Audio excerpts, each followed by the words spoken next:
Welcome to Not Milk Never Milk. Subscribe if you're lactose intolerant. In this video, I will explain how to change your Honda Fit car key battery.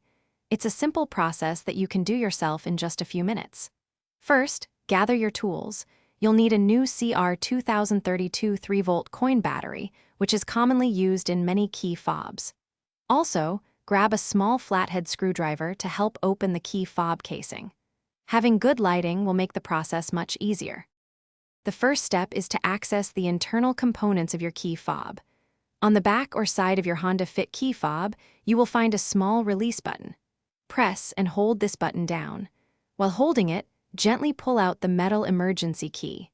This key is essential for manually unlocking your car and also helps in opening the fob itself.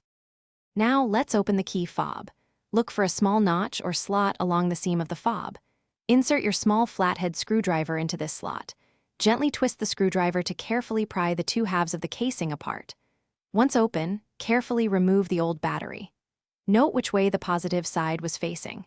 Then, insert your new CR2032 battery, ensuring the positive side, usually marked with a plus sign, faces upwards. With the new battery in place, it's time to reassemble your key fob. Carefully align the two halves of the casing. Press them firmly together until you hear a satisfying click, indicating they are securely closed.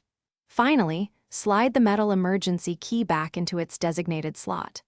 Now, test your key fob by locking and unlocking your Honda Fit to ensure everything is working perfectly.